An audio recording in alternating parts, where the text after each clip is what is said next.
Awesome Love Super Dyke is a big fan of the sidekicks, so she asked me to list my Robins from least favourite to most favourite.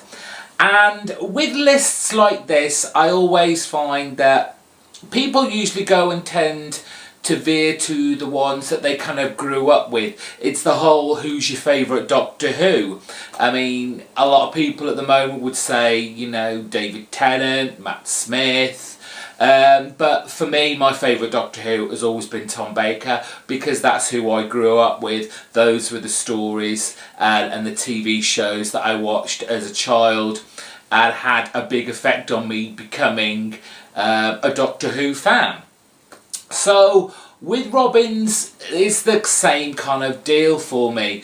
However, there is a little, I changed it a little at the top of the list because I couldn't not put this person at the top. So in fifth, and I apologise for this, I really do, but it is Stephanie Brown. And it's not really her fault. To be honest, let's be fair, Stephanie Brown was put in as a story device and was probably never meant to last as long as she did and has since been. She came in as this character spoiler who had these kind of aspirations to be helping out Batman. She did eventually become Robin, the first female Robin, and she supposedly got killed by the Black Skull. That's his name, isn't it? I think it is. Of course, there was the huge women in refrigerators argument boiled up again, and I think DC had a little bit of a rethink regarding that, and so brought her back. She was great as Batgirl, but as Robin, it was never gonna last. In fourth place, I'm afraid it's Damian Wayne. I never really liked this character. He was like a Jason Todd to the extreme. He was arrogant, you know, he was rude, he thought he knew best all the time. There was very little kind of endearing qualities about him. And yes, towards the end, before he died, there were moments of kind of like childlike innocence, but it was too little, too late. In third place, Jason Todd. I think the guy got a bad rap, quite frankly. He had his own problems, his own issues, and it was for Batman to try and help him here, to confront you know, his anger issues, etc. And you know, okay, Robin has always been this, was introduced as a lighter side to Batman. Batman the Dark Knight to Robin, this kind of source of light that kept him from, you know, crossing that line. And Jason Todd really wasn't that kind of light and fluffy, maybe not fluffy, but that kind of ray of hope, that kind of rope that kind of tugged Batman back from going over the precipice of just becoming another kind of incredibly dark character, more of an anti-hero than this kind of hero. In second place, and this is kind of my Robin, really, whenever I read Batman and Robin or any Batman comics as I was growing up, this was the character that I had. And you know, you grow up with them, you get an affinity with them, and you grow up with them. And that was Tim Drake. One of, you know, it's one of the most loved Robins, I would say, of all the Robins they had. So that obviously leaves Dick Grayson at number 1. How can you not put the original and, you know, arguably the best Robin Batman has ever had? And yes, again, it's that kind of, you've grown up with Dick Grayson, from him becoming Robin, you know, all through his life, going away from Batman, joining Teen Titans, becoming a team of his own, being a leader, turning into Nightwing, and his eventual and only choice to replace Batman when he was presumed dead. It's just the progression of his character we've seen from its inception and still now, though I don't read a lot now, is he dead or is he not, in this kind of forever evil that has just happened, you tell me. So there's my top 5. Now, my News Minute posed me 2 questions, basically again about sidekicks. He asked me who my favourite sidekick was for the superheroes, and you gotta say, I'm not that big of a sidekick fan. It's fine when they all kind of get together and become a team of their own, like they did on Teen Titans, but I'm not a huge fan, so I'm gonna do the cheap cop-out and say Robin. He did also ask, and this took a little bit of thinking on my behalf, was who is your favourite comic book henchman villain sidekick? And I could have gone so many ways, and I picked these because I know more about them, because obviously you've got Joker and say Harlequin. She's very much a henchman, I would say, or a sidekick of the Joker. You've got Echo and somebody else, I can't remember their name, but was kind of Riddler's henchman sidekicks for a while. But then I thought, yes, of course, we've got to go back to Kirby and go back to one of his huge villainous creations of Darkseid. And 2 of his kind of henchmen, kind of sidekicks, if you will, because Darkseid doesn't have sidekicks. He just has people who work for him. And that was Calabec, who is, I think it was his son, who's basically just muscle. He's the strong guy who has been pitted against Orion so many times at the New Gods, and it's just all out punch, shooting, fighting. He is just a kind of rough and ready villainous character, but obviously being a henchman, they never win.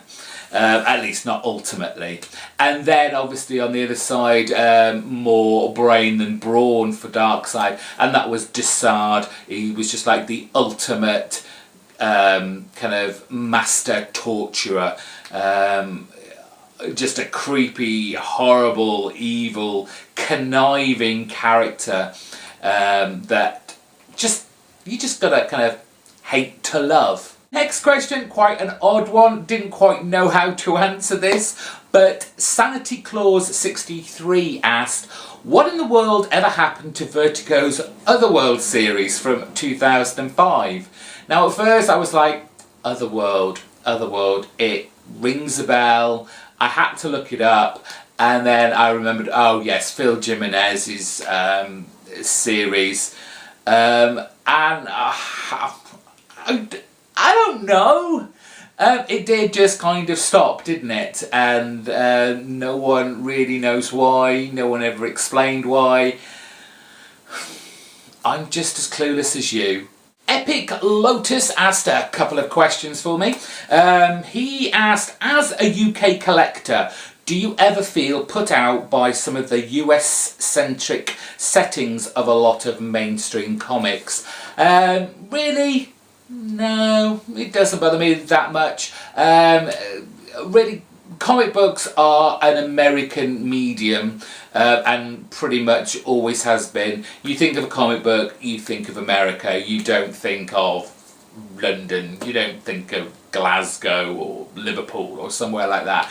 We are firmly trenched in cities in America, and I'm fine with that. It is what it is. His second question was, do you feel your opinion is reflective of the wider UK comic audience? I don't know. Surely that's for you guys to decide. My opinions are my own. I'm not trying to reflect anyone else's. I say this in quite a lot of my review videos. I don't watch anybody else's that week until I've done mine, because quite frankly I'm quite easily kind of swayed into thinking something, or I might not have seen something when I've read a comic book, so I kind of don't want, I want that to be spoilt for me after I've read it, and I can be thick and go, oh, why didn't I see that? So I think that's really for you guys to answer rather than me.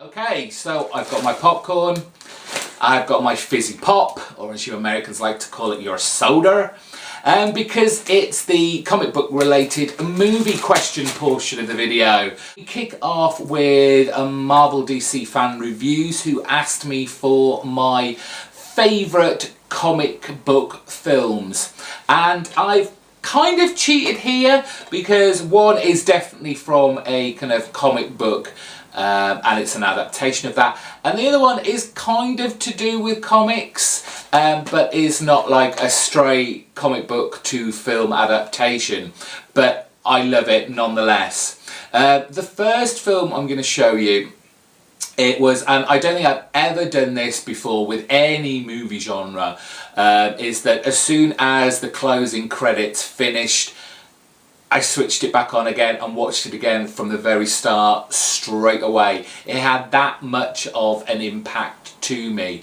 Directed by Robert Rodriguez and Frank Miller, and guest director Quentin Tarantino. Quite an old film now. It is Sin City.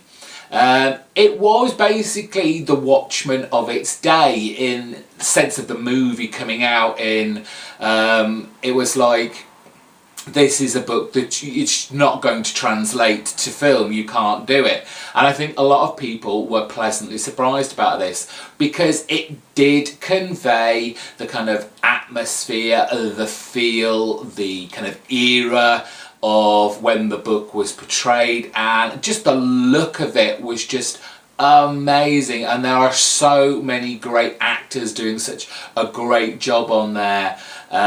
You've got, you know, your Jessica Alba, your Mickey Rourke, Bruce Willis, Clive Owen in there, and they all just did an amazing job, and I just love it. One of the films that I rewatch quite regularly, and it's on Netflix now as well, I believe. I think that's where I saw it last, so I've watched it on there as well. Now the other one, it is about comics. Two kind of struggling independent comic book creators who suddenly have kind of a hit on their hands. It's more of a kind of romance, but with a twist to it. It's by a guy, directed it, who is heavily into comics, loves his comic books, has an amazing passion for it, and has gone on to do a lot of comic book work, and that was Chasing Amy. Kevin Smith, I love his films. Mallrats, yeah, bit of a dip there, but the rest of them, I just love his movies. They are just downright funny. They know how to poke fun, but at the same time embrace its kind of comic book nerdiness, and I just love this film. Joshua Hayes asked, which 3 comic book films do you feel show the greatness not just of superheroes but also comic books? Tough question. Depends be honest, see, I don't watch a lot, to be fair, I don't watch a lot of superhero films. So this was kind of difficult for me, but of my collection that I have of DVDs, I kind of plumped for these. Strangely enough, one of them I just re-watched again this weekend, and that was Christopher Nolan's Batman Begins.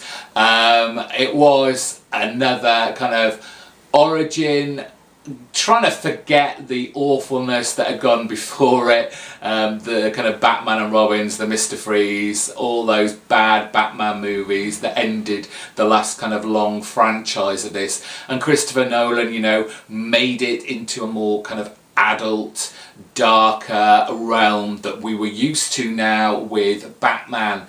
And he just set up our new Bat universe so well, from, you know, Bruce Wayne's training, introducing Ra's al Ghul, just pinpointing characters so well. Jim Gordon, Gary Oldman, perfectly characterised there. Michael Caine as Alfred, amazing casting choice. And it just kind of depicted, like I said, the darker, what we were now used to in like the kind of like 2000s, our Batman persona. So yeah, Batman Begins. Spider-Man 2.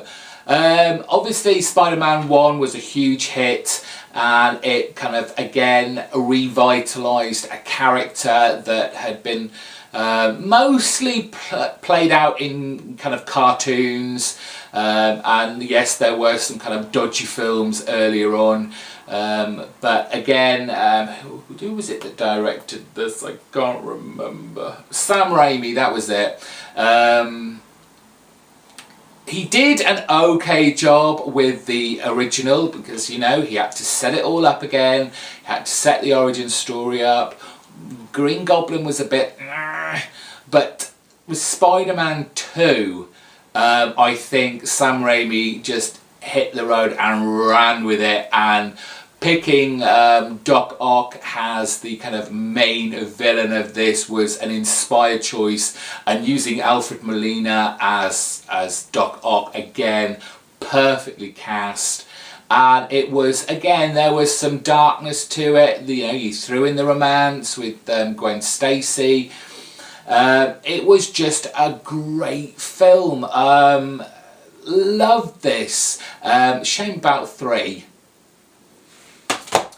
And finally, I guess again, it's a Marvel film, and this is more the kind of the cleverness of the kind of Marvel machine, having churned out all these individual comic book heroes like Captain America, Thor, who else, the Hulk, which, you know, they all have their merits and they all kind of have their downfalls, but then what did they do? They brought them all together.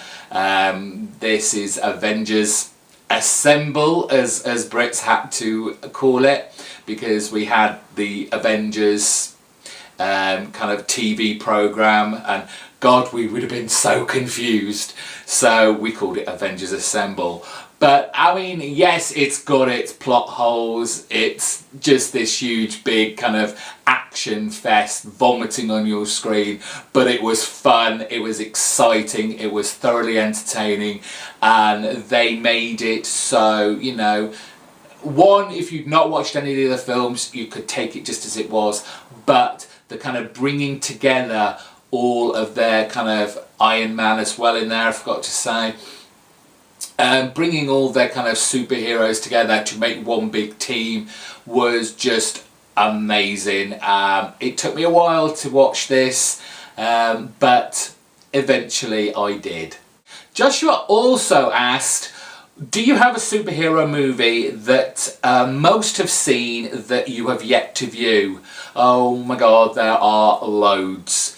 I don't like going to the cinema. I don't like being stuck in a room watching a film surrounded by strangers who are all laughing at the wrong thing, don't get the nice little subtle bits, really have no kind of respect for the kind of comic book genre as a film up on the screen, and I just prefer to be sat on my sofa, curled up, lights down, maybe with a friend, and just enjoy the movie on my own TV screen. Sure, you don't get the spectacle and the enlargement of the screen, so to speak, but I can't do it.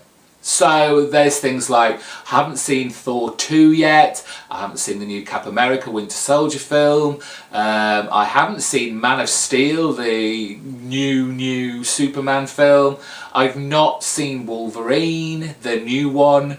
Oh god, there are loads. I kind of tend to wait until all the hubbub has calmed down, the hype has dissipated, and I can just watch the movie and just enjoy it for what it is without nitpicking at it.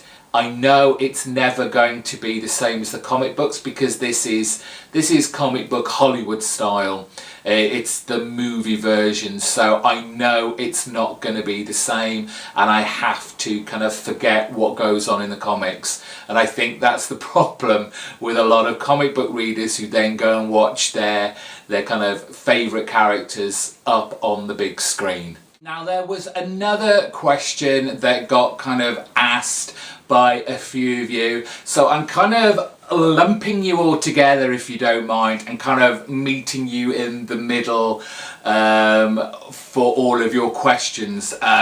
Clouded Journey asked, what are 3 graphic novels you would suggest for people who had never read comics? Luke Beer asked, what are your top 10 favourite graphic novel series? And Bay Harper asked, your top 3 graphic novels that you've ever read. So I thought, guys, I'm going to meet you in the middle, and I'm going to give you my top 5 graphic novel collections that I've read and I've loved.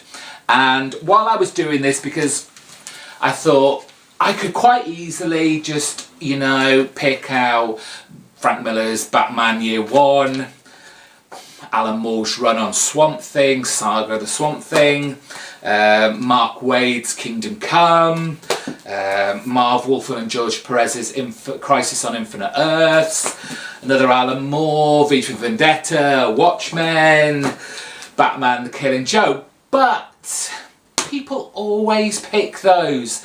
When you get your 20 best ever graphic novels lists that always come out annually, those kind of books, they're always on the list and they always rank really highly, and I understand why. Those books, along with countless others that I've probably read or not read but get read a lot, they did in their own way define, you know, and change the way people read comic books. It came out to a much larger and adult audience, and it just kind of defined a new way of storytelling and revitalized in some ways the comic book industry. However, I'm going to pick my 5 personal favourites, the books that have kind of meant a lot to me and have in a lot of ways defined the way I read comics and the way I choose what I read. What do I start with? Let's start with this one. From Brian Wood and Ryan Kelly. It's from Oni Press. It's called A Local. It's about a young girl called Megan McKeenan, and it is kind of one of those slice of a life stories. Brian Wood originally did a series called Demo, which I absolutely fell in love with. They were all kind of one-shot stories about. It was almost kind of like the darker side of people living with mutant abilities. At least that's the way it kind of started. These weren't your kind of flashy superheroes. These were, for the want of a better phrase, ordinary people who didn't have the luxury of being inducted into some academy and help them train with their powers. And the stories, you know, they were just enthralling. They were really kind of interesting take on someone dealing with mutant powers.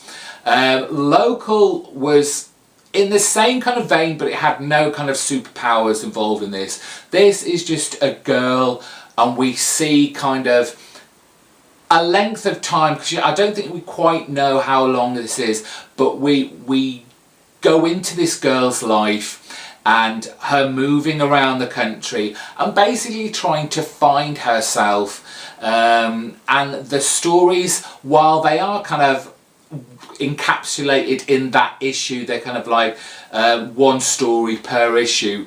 The story may really have her as a main character, or she may just be kind of like a supporting character within the issue, but she's always there, and by the end of it she ends up in the place she never thought she would end up at. And it's just a beautiful book, and would very highly recommend you looking out for this.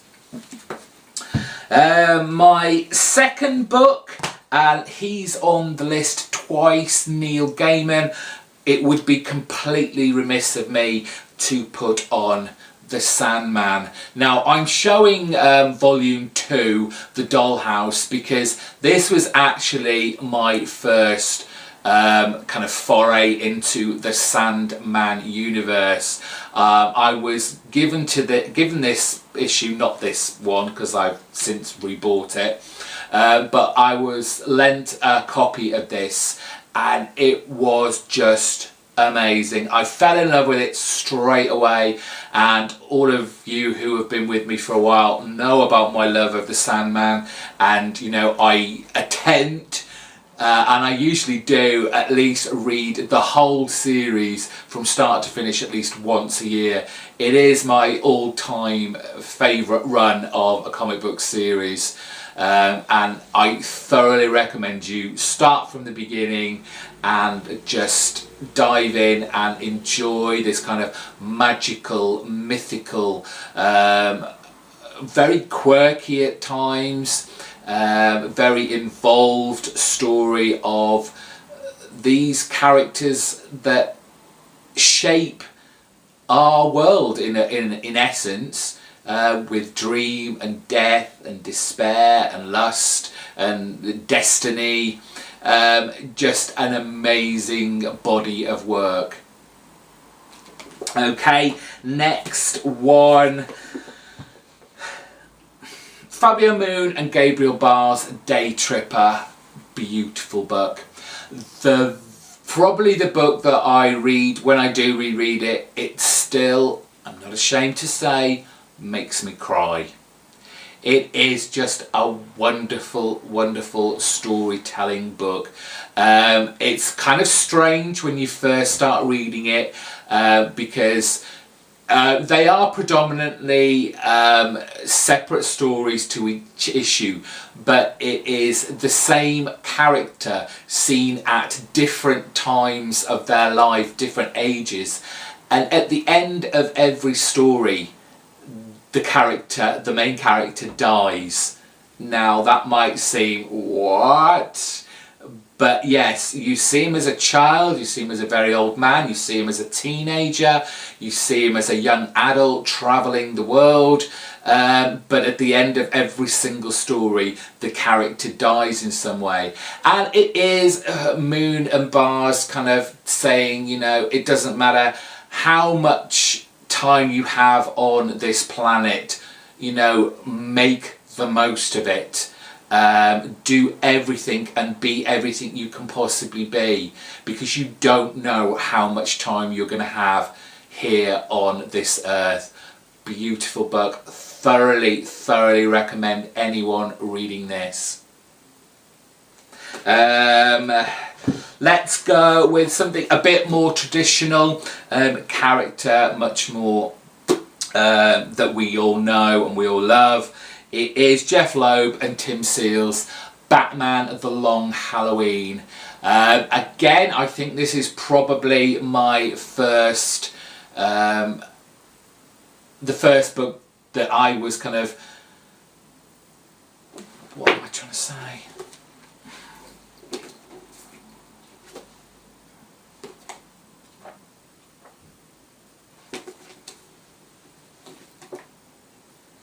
Okay, the next book is a character that it's more mainstream now. It's a big character within DC. It is Batman: The Long Halloween, Jeff Loeb and Tim Sale. This was a book that this was the first time I experienced these two creators work together, and again, this is a book that is just it kind of like opened my eyes to, you know, what creators are capable of, kind of almost reimagining a character that you've known be something like this for so long, and then turn it into something like this. The clever idea of every issue being like based around an American holiday was just a really great storytelling device. And obviously the artwork by Tim Sale. The both of them have done stories like this and put their own stamp on it. From, you know, of the Hulk grey, you know, all those ones, Spider-Man blue, Daredevil yellow. You know, it's Jeff Loeb and Tim Sale. It has that whole feel to it. Definitely pick this one up. The other two that went with it, Dark Victory and what was the other one? Haunted Night, that was it. They're okay, but this is the one you need to be reading. And finally, I said he was on the list again. It is Neil Gaiman's The Books of Magic. What kicked off all Tim Hunter's life. He is will be the greatest magician the world has ever known. We've seen him slightly in the New 52, but he was at the time back here. I can't even remember the year of this. We're going back, we must be going back to the 80s surely. This was a Vertigo line, and this first book, because I don't know if this was meant to go and turn into an ongoing series, but this was characters like John Constantine, the Phantom Stranger, oh god, who else was in here? The kind of magically based characters, and they were kind of introducing Tim into the world of magic and kind of prepping him for what was to come, and also, you know, if he wanted to do this, because, you know, there are dangers to this. Your life is going to completely change if you accept your destiny. Just and beautifully done artwork in here by John Bolton, Scott Hampton, Charles Vess, Paul Johnson, all involved in this book. Some beautiful artwork, and so they're my top 5. Final question, and it's from Joshua Hayes yet again. He asked 3 questions, so we're going to round off with: which DC hero and villain do you feel has benefited the most and least from the New 52? Oh god, to be honest, for the ones that have benefited and least benefit hero wise, these are 2 characters that I actually don't read of the New 52, but I hear great things about the one who's most benefited, and I always pretty much hear, and I don't want to read it anyway, because I think it's a travesty that they've done this, but okay, benefited, I hear everyone raving about Wonder Woman. Wonder Woman has always, you know, she's meant to be one of the kind of the top 3. You've got Batman, you've got Superman, and you've got Wonder Woman. But Wonder Woman seems to get short shrift in the DC universe, and has not really ever been used to her full potential. But I hear great things. I'm hoping one day to find a trade really cheaply that I can kind of dive into and see what all the hubbub is about. But at the moment, it's kind of on the back burner. The hero that I think has not benefited from the new DC 52 is John Constantine. It's just a terrible, terrible choice to have him drawn into the mainstream DC universe. They have basically neutered that comic book character, and I mean, I can see it in JL Dark. He's really, you know, yeah, sure, there's kind of still the elements of what made that character, you know, the conniving, the double-crossing side of him. But it's like, it's Hellblazer light, and it's not even light, it's like zero sugar, or it's sugar to the max. Just an awful idea. Villain wise, this was a lot more difficult, and again, this question is difficult for me because I don't pick up that many DC titles anymore. I mean, the majority of them are Batman books. Benefited the most, I suppose they've kind of made Anton Arcane during the whole Rockwell thing quite the player, and made him a lot more dangerous than he kind of had been in its Vertigo incarnation. The one who's least benefited, oof. See, I did originally start reading the Justice League when it first came out, and you had Darkseid. You had to use someone kind of huge in your first story arc, the first title that came out of the New 52. But did he really get used? Has he since been used afterwards to any great extent? Because he is a rich character to use, especially given his pre-52 history, maybe not been utilised as greatly and as effectively as he could have been. But maybe he has, and I just missed out. Right, I hope I didn't miss anyone out there. Thank you all for adding your questions to last week's question of the week. I've had a great time answering those. Did my best. I hope you enjoyed it. Thank you all for joining. Next week, question of the week, we'll be back to normal, and I'll be posing the questions.